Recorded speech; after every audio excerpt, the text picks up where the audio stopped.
Hey guys. So today we're going to talk about a topic that is extremely near and dear to my heart. And I think in all, in the grand scheme of things, in the big picture, it is basically the most important part of this entire challenge. And that is learning about our shame. So if you caught the video that I had shared earlier, is I tried to explain how I felt, um, you know, back when I was really really struggling, and I felt like I was drowning in shame. But in the moment, I didn't quite recognize that it was shame, and it's really really important because in the moment, while I'm struggling with my little kids, while I am wanting to get out with the horses, but I'm dealing with anger and frustration and resentment and guilt and all of these things, while I was dealing with all of that, I didn't really know what it was, what the root of it all was. And a huge part of it was the shame that I felt because of those other emotions. I felt guilty that I wasn't spending time with my horse, but then when I'd spend time with my horse, I'd feel guilty for not being with my kids. I felt frustrated because, living on a farm and, being very, very busy and everything like that, I felt like I wasn't getting the time that I wanted or deserved to get out to my horses. And so I get very frustrated and resentful towards people in my life. And as much as I love my children, I'm going to call the elephant in the room. You can still feel frustration and resentment to your children and still be an amazing mother or an amazing father, because it's huge. But nobody wants to talk about that, because as soon as you start feeling those feelings towards this major transition in your life, then you feel so guilty that you don't want to tell anybody. And shame lives off of silence and judgment and that fear of being condemned or isolated or, completely written off as, well, what kind of a person are you to think those thoughts? And so it's really, really important to understand that there's nothing wrong with you with these feelings, and how you can start navigating through all these feelings, whichever they might be. But I think shame is going to be a big part of it. Is you need to allow yourself to be vulnerable. Now, most people, when they hear the term vulnerable, they're like, that's not for me. I don't like showing my emotions. I don't like being all, personal. Even, like even for me, it's a struggle for me to be really vulnerable, even with my spouse. And that's just because I've been that way for so long. So I am retraining myself how to be vulnerable. And that is exactly what it is. It's literally a skill that you need to, that if it doesn't come naturally to you, you need to train yourself how to be vulnerable. And so that has been happening. I've kind of introduced a bit of this vulnerability in to these first 2 weeks, so you're being vulnerable with yourself, right? You're being vulnerable with recognizing your emotions that you're feeling, because, it's a lot easier to just be like, I'm just unhappy, and then you just leave it at that. But to really dive into it and to understand, well, what am I unhappy about? What am I feeling unhappy about? And really narrowing that down to a specific emotion. So if you haven't done that yet, I really encourage you to go back to the beginning and to do those steps, because they are the key to really moving through all of this. And then the second week, when we're starting to deal with, just the kind of the practical side of things, like if you want to spend time with your horse, you need to be practical in how you schedule your time, right? And with that, you need to be realistic that you can't do it all and you shouldn't do it all, and you need to be able to ask for help. And so that includes asking your spouse for help or asking your friends and your family for help. And so that's why we were really diving into that, because that's also like kind of the first steps of being vulnerable with those around you, is being like, hey, my time with the horses or, is whether it's riding or just hanging out with them in the field is very, very important to me. So you're being vulnerable. You're sharing something very near and dear to your heart. And that is, baby steps. So we are working up to this. So if you haven't watched Brene Brown's version of vulnerability, go on to YouTube. I'll share the link in this as well. But you can just look it up, The Power of Vulnerability. And she has been the biggest resource for me in learning how to navigate all of this. So I'm just going to give credit where credit is due, and that is Brene Brown. Even when I was, going to counseling and stuff like that, she was always referring me to videos of Brene Brown with dealing with guilt and shame and all of that stuff, because she is kind of like the guru of shame. But there's a couple key things here that I've got written down that I want to make sure that we talk about, because they're very, very important. So some people kind of get confused about the difference between the feeling guilt and the feeling shame. So the difference between the two is, if you feel guilty, is like, I feel bad because I did something bad.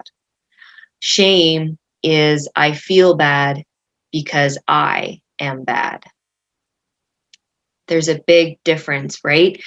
If those feelings of I'm not good enough, who am I to think that I deserve to go out and have all this time, my kids come first, I'm not worth it, all of that doubt that you're just less than, that is shame, and that's shame keeping you there. And it's really, really important to notice that, because until you actually notice that and accept it and acknowledge it, then you're going to be stuck here. So that's a big difference that you need to know, between the difference between shame and guilt. She also, let's see here, there was something else I really wanted to share. Let me find it. Yeah, shame is the fear of disconnection. So that's like those feelings of, well, if I tell somebody this, what are they going to think of me? Are they going to think I'm a bad mom, that I'm horrible, that I'm evil? Like, maybe they're going to think that I'm so mentally unstable, I need to go, to the loony bin, or go on antidepressants, or whatever that looks like. That fear in your mind, that feeling of being disconnected from the normal population, or your friends and your family, is massive. And so when we all have this, everybody has shame on some form or another. And just a quick point that I also thought was really fascinating was that shame is a little, it's kind of specific whether you're dealing with men or women. For women, it's kind of that whole, we need to do everything, we need to do it perfectly, and we can't, and we need to make it look easy. That's kind of the huge thing for shame for women. And I think a lot of that is cultural, but that's a topic for another time. For men, though, shame is that I need to be powerful. I can't show weakness. And the really sad thing is,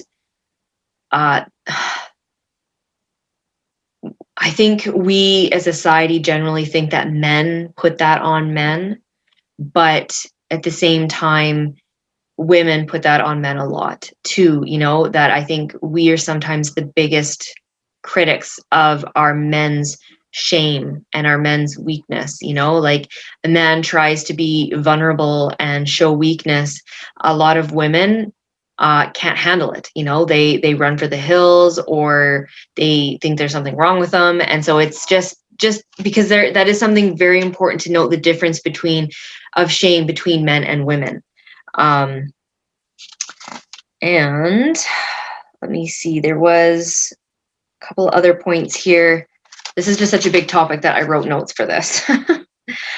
Shame is also directly linked to depression, suicide, addiction, aggression, and bullying. And so it's a pandemic really in our society, is this shame, because when we feel those massive feelings, and shame is basically the worst thing that you can feel, um, it opens the door to a lot of ugly things. And to keep in mind that that is the biggest reason why we really need to talk about this and normalize it a little bit, like when someone is feeling shameful, they should have people to talk to when they're like, I feel so shameful. Like for me, I felt really shameful for having those feelings of frustration and resentment and anger and all of this kind of stuff, when I should be completely happy because I've got two beautiful daughters and I live on a beautiful farm and my arena is like 100 feet from my front door. And it's like, how should I feel this way? How can I be so unhappy when I have all of this? And because I was so buried and stuck in this muck pit of shame, I didn't reach out to anybody. And that's really, really sad that I felt too scared and too intimidated and too scared of that fear of disconnection that I didn't reach out. And so we need to normalize this. And of course you do need to be careful who you express these feelings to. There are people who will judge you just because that's who they are. But there are safe people in your life. That's what this group is for. This group is a place where you can be vulnerable and share these feelings without fear of being judged or condemned or criticized. Because, hey, me too. Me too. It's something we all deal with. And if we're honest, we can all admit that. So I really want you to take some time and just reflect on these thoughts. Again, I'm going to share the link of Brene Brown's talk because, of course, she just nails it right on the head. But sit with that for a bit. Listen to this video or Brene Brown's video as many times as you need to kind of start realizing that those feelings that you're feeling is shame, right? That's why perhaps you aren't talking about it to people. Maybe that's why you get so angry and snappy and when you're trying to talk about it. For me, that's what I do. When I try to start expressing my emotions, instead of me actually being vulnerable, then I was attacking who I was trying to open up myself to, because I was so scared of being hurt. It's just like that dog that's been beat too many times and has been abandoned on the street. They want to reach out for help, but they're so terrified that they're going to bite the person trying to help them. And it's really important to notice that and reflect on that and to take time to sit in this. Because if you're not willing to sit in this and to process this, then you're going to be stuck here for a little bit longer. And if you're not ready to move ahead, that's fine. We all get to these places on our own time when we're ready. And I am here no matter when that happens. So take time to meditate tonight, sometime when you have a quiet moment, nap time, after the kids go to bed, during a bath, your morning shower, when you're doing your hair and your makeup, however that looks. And just really go internal. If you have essential oils, I would highly encourage you to pick a very grounding oil to accompany you while you do this, because it will make the process, for one, easier and more effective. And that's simply because the sense of smell is related with your amygdala, which stores all of your memories and your emotions and all of that stuff in your head. So when you use an oil, for example, like this one, if I wanted to meditate, I could simply, rub it on my wrists, put it on my neck. And this oil specifically is for being grounded, finding your courage. And that's very important when you're starting to face these big emotions, is you need to be brave enough to face them. You need to be confident in that what you're going to find isn't going to completely overwhelm you or something like that, because you've got this. Okay. You have this. And sure, maybe you might get emotional when you start actually diving into this. That's fine. Tears are amazing. When you actually release, when you actually cry during moments like this, while you are diving deep into your heart and soul, you actually release toxins in your body through your tears. Scientifically proven, okay? It's amazing. Embrace the tears, embrace the vulnerability, and just trust yourself and trust your instincts. Okay. I'll talk to you tomorrow.